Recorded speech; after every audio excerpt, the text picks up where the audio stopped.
Bismillahirrahmanirrahim. Children, today we are starting with a new lesson of English literature, that is Great Expectations. This is a very, very interesting novel written by Charles Dickens.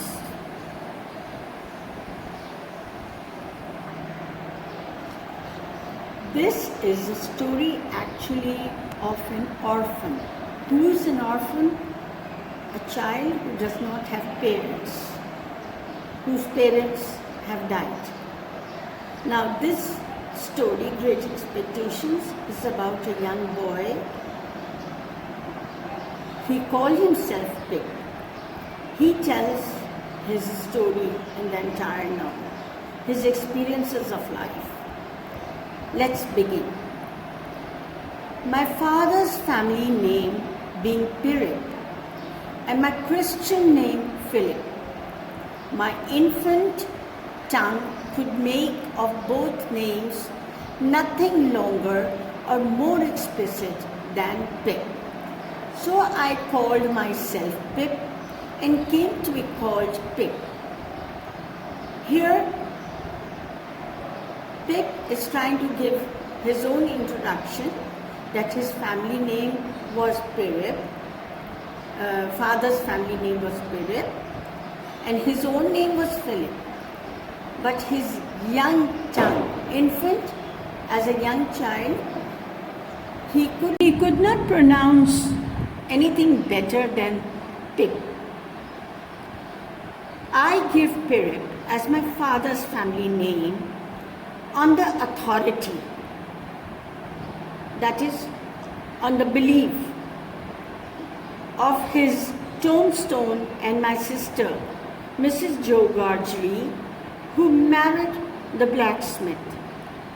As I never saw my father or my mother, and never saw any likeness of either of them, for their days were long before the days of photographs.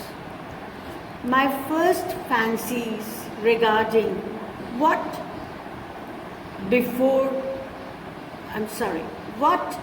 they were like were unreasonably derived from their tombstone.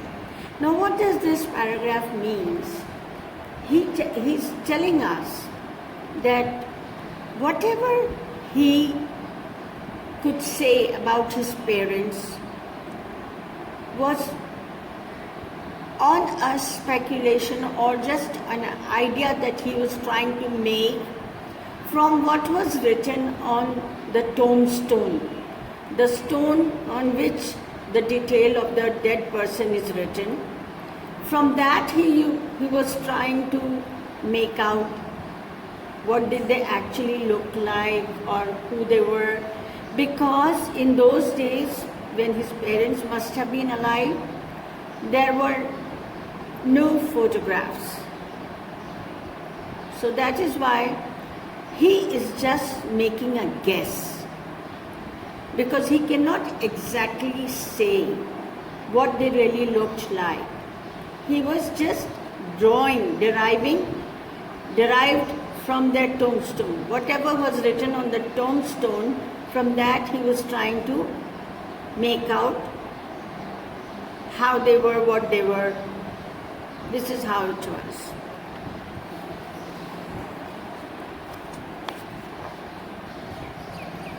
The shape of the letters on my father's, that is tombstone, gave me an odd idea that he was a square, stout, dark man with curly black hair.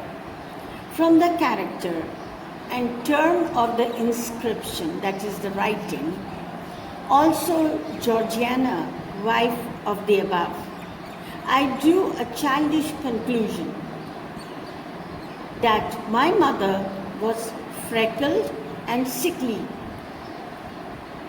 This is the imagination that Pip is trying to tell the readers, that how he guessed. He just made a guess that his father was squarish, stout, short, fat, dark man with curly black hair. And for his mother, he guessed she must have been a very thin, freckled, sickly person.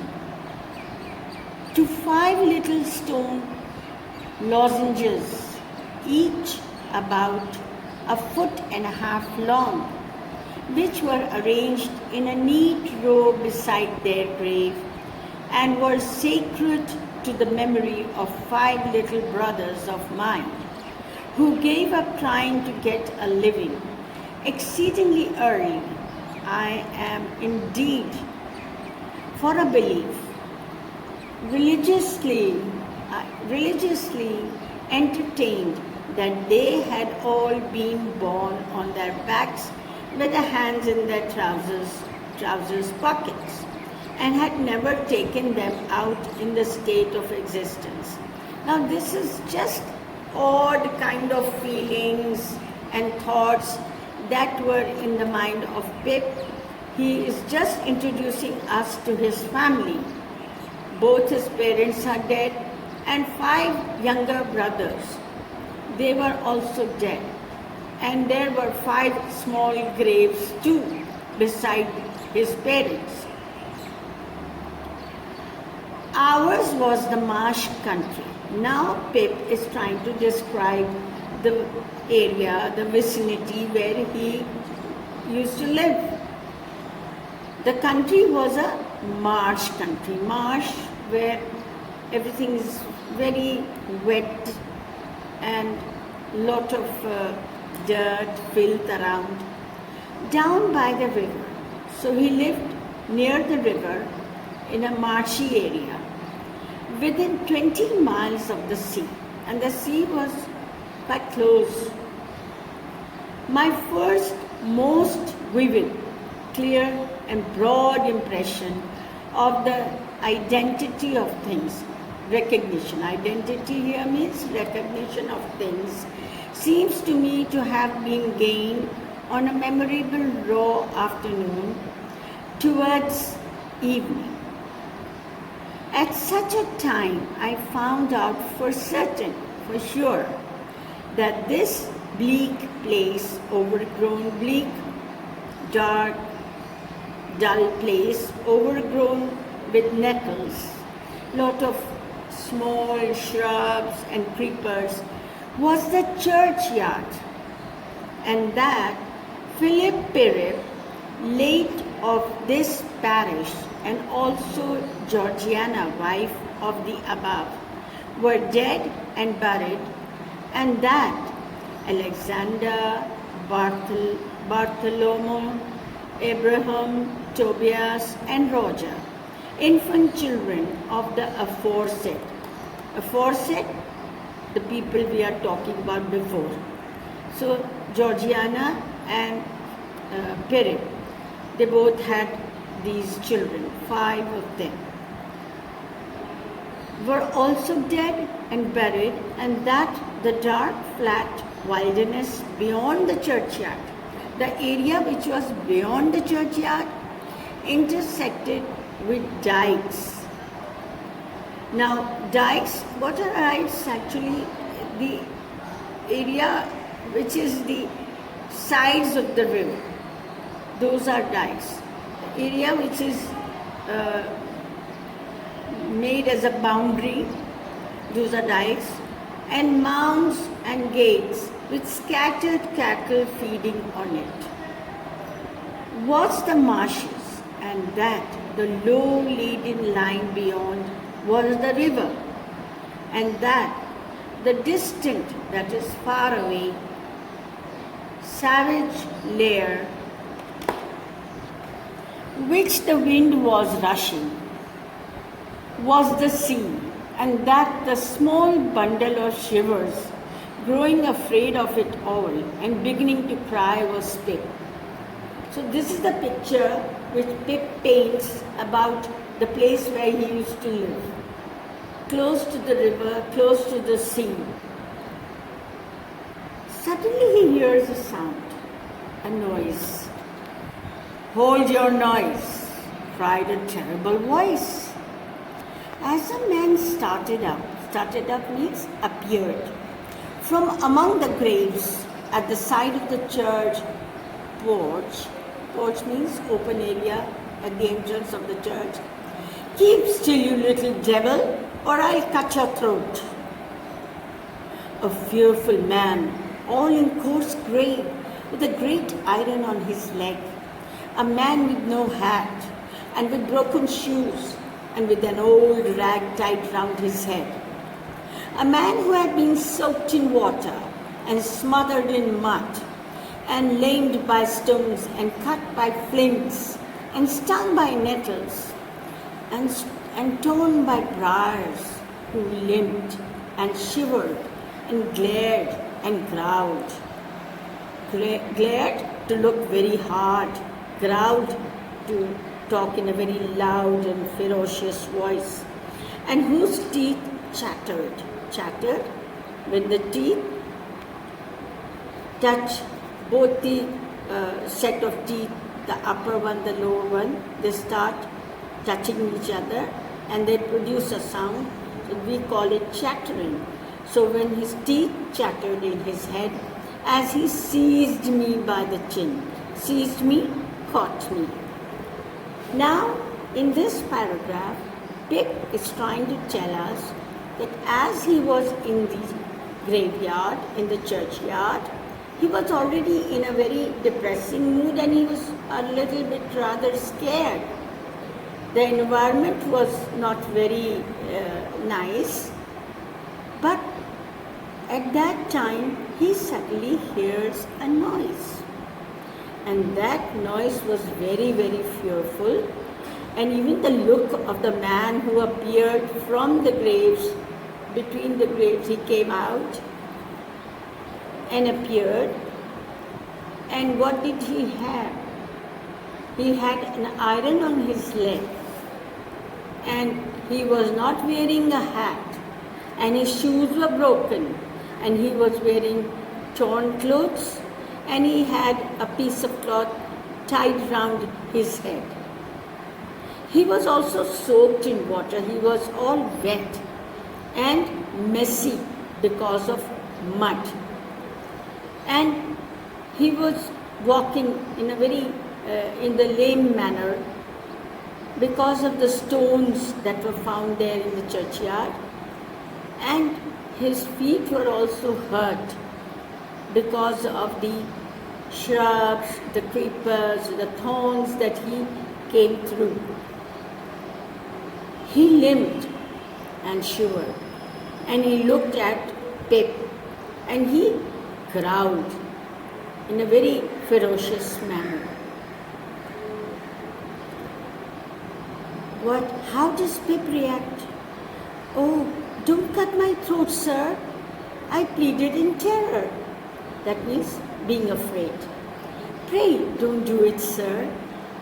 "Tell us your name," said the man. "Quick." "Pip, sir." "Once more," said the man, staring at me. "Give it mouth." "Pip, Pip, sir." "Show us where you live," said the man. "Paint out the place." Here, paint means he was not very good at language, so he, instead of saying point out the place, he says paint out the place. I pointed to where our village lay, on the flat inshore among the alder trees, types of trees, and pollards, a mile or more from the church. Almost a mile or more away from the church was the place where Pip used to live. The man, after looking at me for a moment, turned me upside down and emptied my pockets. There was nothing in them but a piece of bread. When the church came to itself, for he was so sudden and strong that he made it go head over heels before me, and I saw the steeple under my feet. Where the church came to itself, I say, I was seated on a high tombstone, trembling, shaking, while he ate the bread ravenously, hungrily, as if he was very, very hungry. "You young dog," said the man, licking his lips. "What fat cheeks you have got." He wanted to say have. "You have got."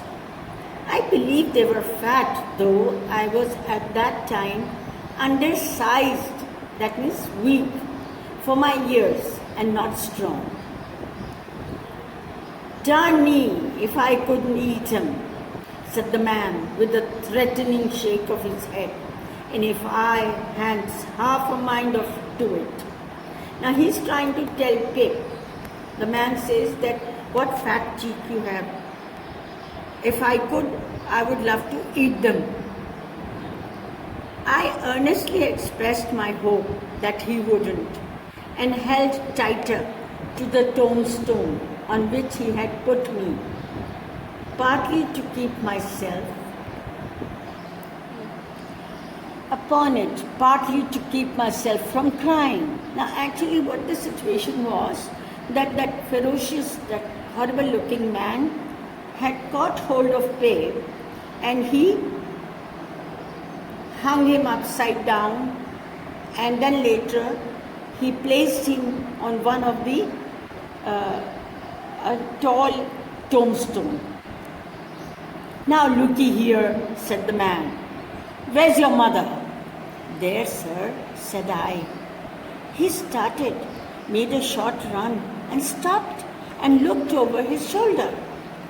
"There, sir," I timidly explained, timidly, shyly, because Pip was scared.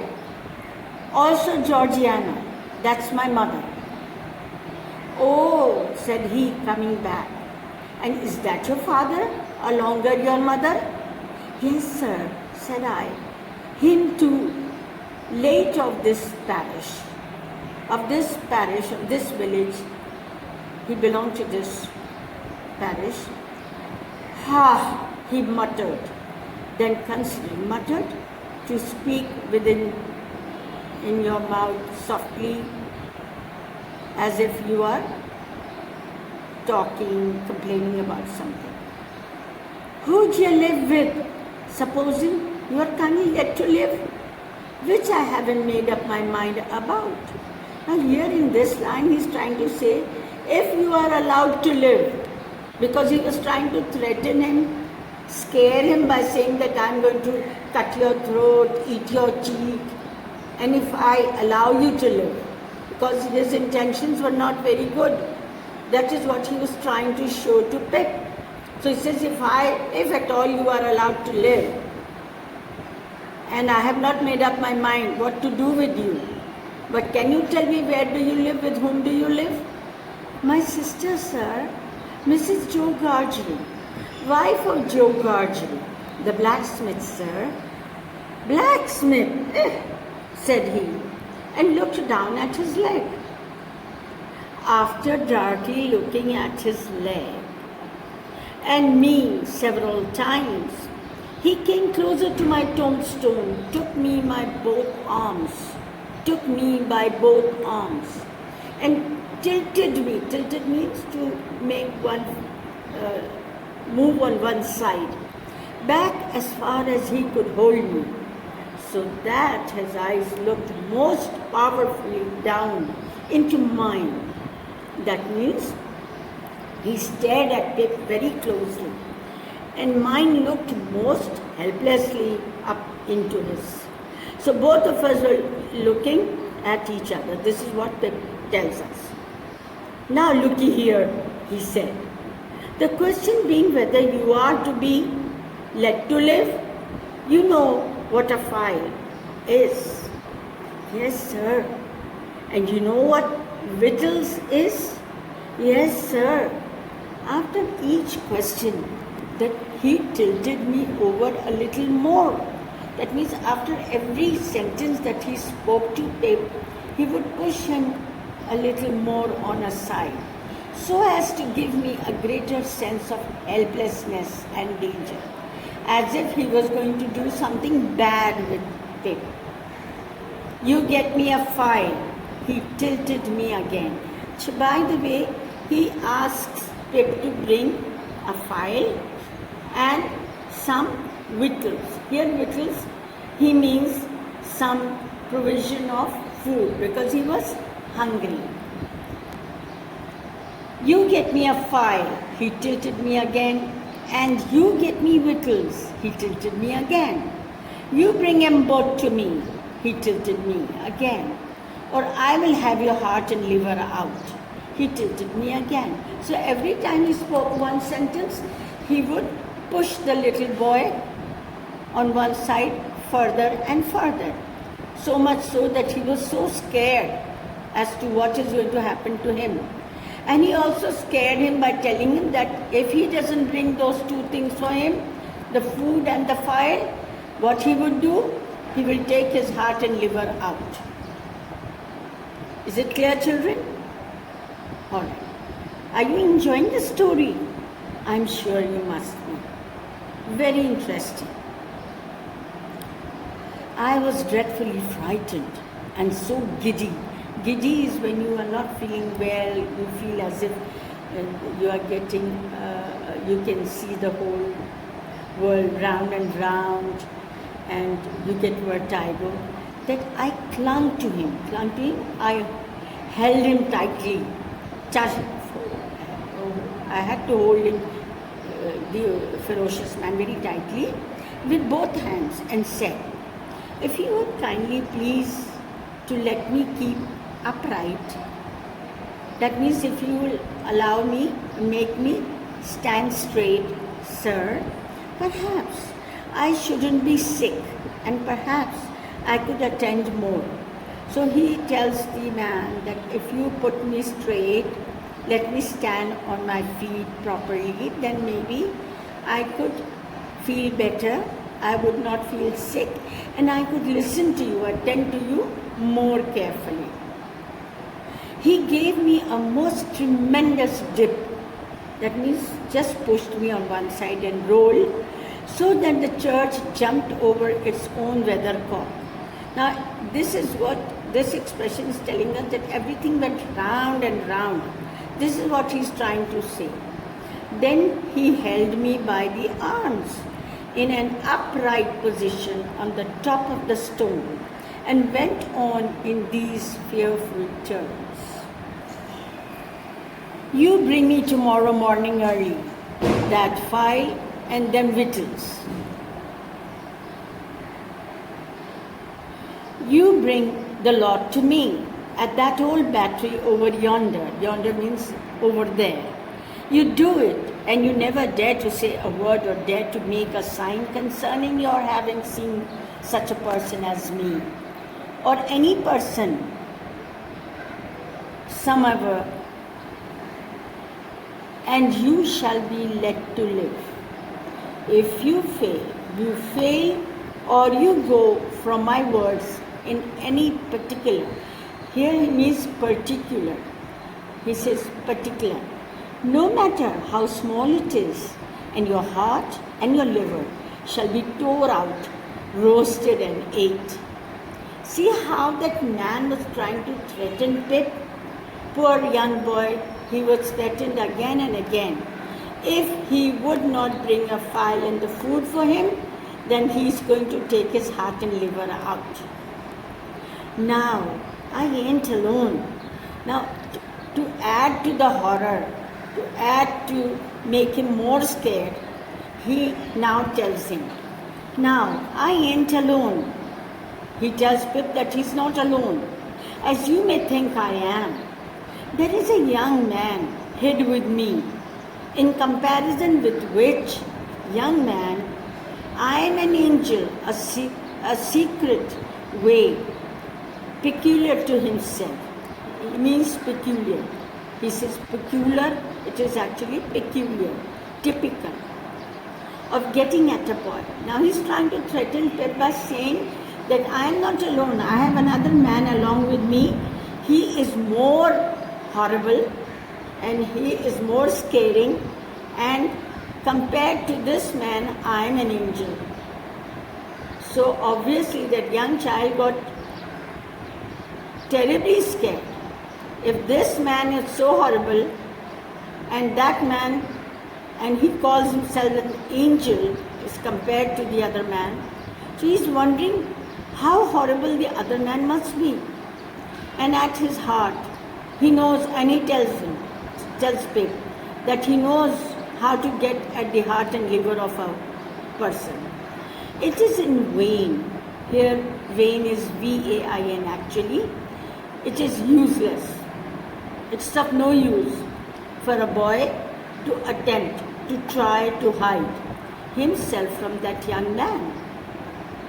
A boy may lock his door, may be warm in bed, may tuck himself up, and may draw the clothes over his head, may think himself comfortable and safe. But that young man will softly creep means softly, quietly go inside and creep his way to him and tear him open. I am keeping that young man from harming of you at the present moment with great difficulty. I find it very hard to hold that young man off of your inside. Now, what do you say? I said that I would get him the fire, and I would get him what broken bits of food I could, and I would come to him at the battery early in the morning. Say, Lord strike you dead if you don't. Now this another is a threat by the man, said the man. I said so, and he took me down. Now, he pursued, you remember what you have undertook, and you remember that young man, and you get home. Good night, sir, I faltered. Faltered means not being able to speak very clearly, stammering in a way of not being able to utter words properly. Much of that, said he, glancing about him, over the cold, wet flat. I wish I was a frog or a eel. At the same time, he hugged his shuddering body in both his arms, clasping himself, holding himself, as if to hold himself together, and limped towards the low church wall. As I saw him go, picking his way among the nettles and among the brambles, all these thorny bushes that bound the green mounds, green small hilly area, he looked in my young eyes as if he were eluding. Eluding means trying to find out. Eluding the hands of the dead people, stretching up cautiously out of their graves to get a twist upon his ankle and pull him in. When he came to the low church wall, he got over it like a man whose legs were numbed.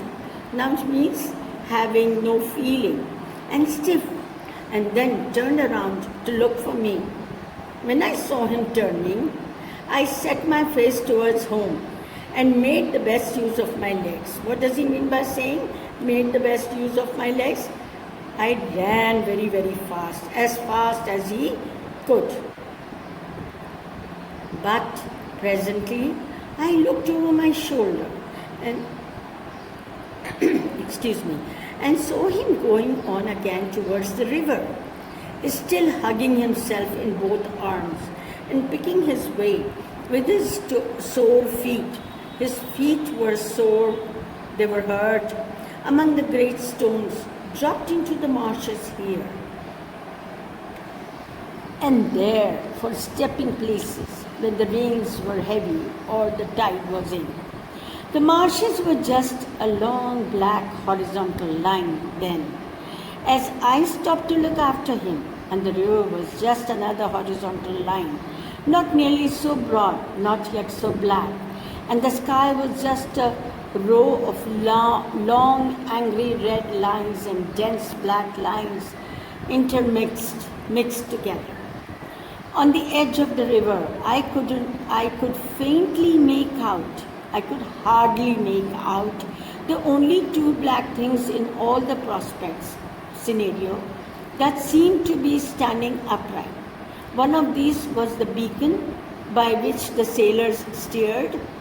You know what a beacon? It's a light placed for the sailors to not to lose their way, like an unhooked cask upon a pole. An ugly thing when you were near it, the other a gibbet, with some chains hanging to it, which had once held a pirate.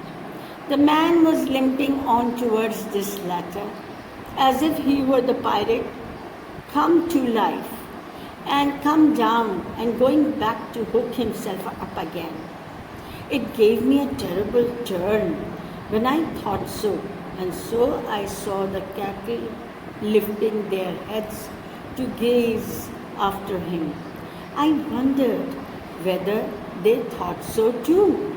I looked all round for the horrible young man and could see no signs of him.